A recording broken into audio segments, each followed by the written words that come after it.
Hello student, स्वागत है आप सबका इस वीडियो में। इस वीडियो में हम आपको कवि परिचय और लेखक परिचय, जो कि कक्षा 12वीं के छात्रों के लिए बहुत ही इम्पोर्टेंट है। आपने थंबनेल देख ही लिया होगा।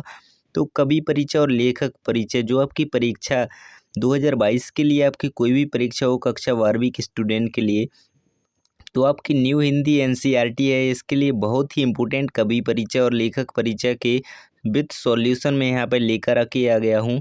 तो आपको ये दोनों अच्छे तरीके से याद कर लेने हैं। तो चलिए शुरू करते हैं हम कवि परिचय।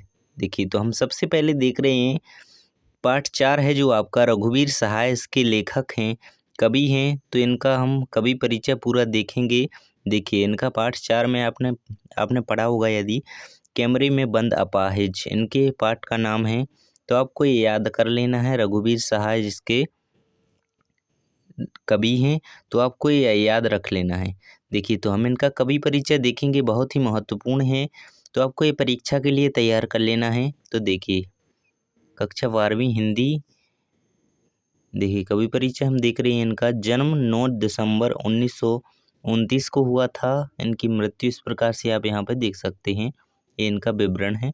अब हम आगे इनका कवि जीवन परिचय थोड़ा देखेंगे। पहले रघुवीर सहाय का जन्म 9 दिसंबर सन 1929 को लखनऊ में हुआ था। इनकी मृत्यु 30 दिसंबर सन 1990 को हुई।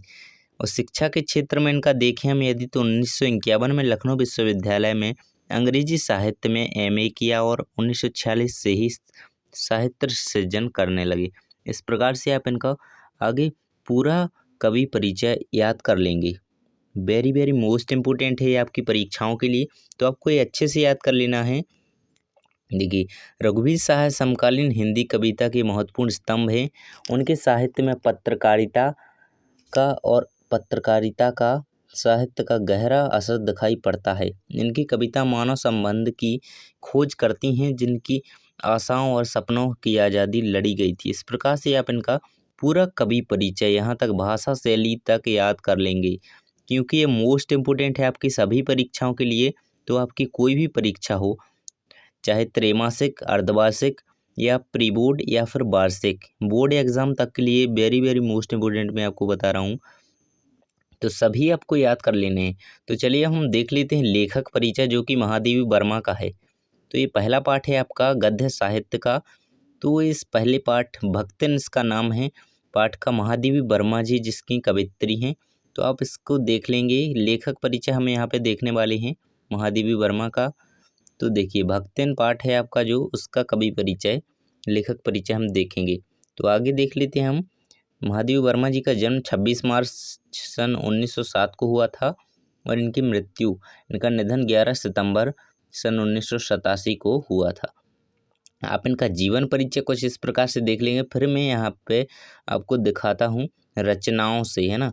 तो रचनाएं, इनकी 2 रचनाएं आप प्रमुख याद कर लेंगे। कोई भी 2 रचनाएं पूछी जाती हैं, पर आप याद करना चाहते हैं तो आप कोई भी 4-5 रचनाएं याद कर लेंगे। तो इनकी ये रचनाएं यहाँ पे पूरी दी गई हैं। देखिए, इन्होंने गद्य एवं पद्य चित्रकला में एवं बाल साहित्यों की रचना की है। तो यहाँ पे इनकी जितनी रचना है प्रमुख, तो वो यहाँ पे आपको दी गई हैं। तो आपको ये याद कर लेना है। तो ये बहुत इम्पोर्टेंट है। इनकी रचनाएं भी किसी प्रकार से पूछी जा सकती हैं, ऑब्जेक्टिव में या फिर कहीं भी। तो इनकी रचनाएं पूरी दी गई हैं। यहाँ तक आप निबंध संग्रह इनके जो हैं, श्रृंखला की कड़ियाँ, विवेचनात्मक गद्य, संकल्पदा, साहित्यकार की आस्था, संस्मरण, पथ के साथी, मेरा परिवार, रेखाचित्र, अतीत के चलचित्र, स्मृति की रेखाएं, इस प्रकार से इनके पद्य के जो काव्य हैं वो यहाँ पे दिए गए हैं। आप इनको भी पढ़ लेंगे। तो आगे हम साहित्यिक विशेषताएं इनकी देख लेते हैं, भाव पक्ष इनका पढ़ लेते हैं। तो देखिए, यहाँ पे हम भाव पक्ष देखने वाले हैं महादेवी वर्मा जी का। इनका लेखक परिचय हम देख रहे हैं। देखिए, हम इसको पूरा पढ़ लेते हैं। इनकी काव्य रचनाओं में आत्मा परमात्मा के मिलन एवं विरह की छाया स्पष्ट रूप से दिखाई देती है। रचनाओं में निराशावाद और पीड़ावाद को स्थान दिया गया है। लौकिक वेदना से भिन्न आध्यात्मिक वेदना सहज ही देखने को मिलता है। हृदय की अनुभूतियों को अपनी रचनाओं में स्थान दिया गया है। रचनाओं में जिज्ञासा, आस्था, द्वैत भाव, प्रणय एवं विरह अनुभूतियों का रहस्यवाद का निर्माण करती हैं। रहस्यवादी काफ़ी रचनाएं इन्होंने रचित की हैं, तो इनकी वेरी वेरी मोस्ट इम्पोर्टेंट रचनाएं आप सभी याद कर लेंगे।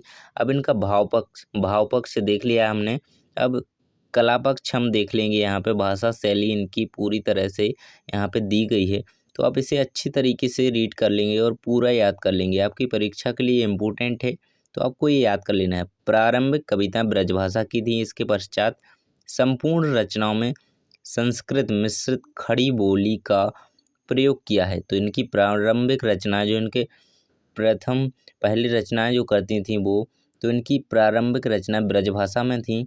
बाद में इन्होंने भाषा चेंज की, उसमें खड़ी बोली का उपयोग किया गया है ना।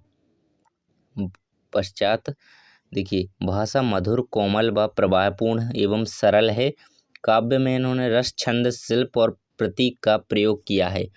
तो गद्य रचनाओं में वर्णात्मक, इस प्रकार से आप इनका पूरा जो साहित्य में स्थान है वो भी मैं आपको यहाँ पे दिखा देता हूँ। देखिए, तो साहित्य में स्थान इनका हो जाएगा इस प्रकार से। 1943 में महादेवी वर्मा जी को मंगला प्रसाद पुरस्कार एवं भारतीय पुरस्कार से सम्मानित किया गया। 1956 में पद्म भूषण से मरणोपरांत पद्म विभूषण से उपाधि दी गई। तो भारत सरकार द्वारा इनको ये उपाधियां प्राप्त की गई। तो आप इनका साहित्य में स्थान, भाषा, भाव पक्ष एवं कला पक्ष अच्छी तरीके से याद कर लेंगे। अब हम देख लेते हैं कवि परिचय, जो कि आपके पहले पाठ का है। आपका पहला पाठ जो है उसका हम कवि परिचय देख लेते हैं। उसके कवि हैं हरिवंश राय बच्चन। तो वेरी वेरी मोस्ट इम्पोर्टेंट है ये आपका पहला पाठ है, तो आपको इनको अच्छे से रीड करना है, वेरी वेरी इम्पोर्टेंट है। तो देखिए, ये आपका इनका जन्म हो जाता है 27 नवंबर 1907 को इनका जन्म हुआ था और इनकी मृत्यु 18 जनवरी सन 2003 को हुई थी। इस प्रकार से आप इनका जीवन परिचय यहाँ तक पढ़ लेंगे पूरा। देखिए, फिर इसके आगे हम इनका कवि परिचय देखेंगे। देखिए, तो यहाँ से हम कवि परिचय आगे देख रहे हैं। तो ये मोस्ट इम्पोर्टेंट है आपकी परीक्षा के लिए, आपको ये अच्छी तरीके से याद कर लेना है पूरा। देखिए, इनकी रचनाएं मैं आपको बता देता हूँ, कुछ रचनाएं इनकी। तो आपको 2-4 रचनाएं जरूर याद करके रखनी है। देखिए, दिन जल्दी जल्दी ढलता है, बच्चे प्रत्याशा में होंगे, नीड़ों से झांक रहे होंगे, मधुशाला, मधु कलश मधुबाला, आत्म परिचय, शतरंगिनी, खादी के फूल काव्य संग्रह हैं। और डायरी है इनकी, प्रवासी की डायरी। और इनके अनुवाद जो इन्होंने किए हैं, हेलमेट, जगनीता, मैकबेथ, बच्चन ग्रंथावली। तो आपको ये सभी अच्छे तरीके से पूरे लेखक और दोनों कवि परिचय अच्छे से याद कर लेना है, क्योंकि इम्पोर्टेंट हैं ये आपकी परीक्षाओं के लिए।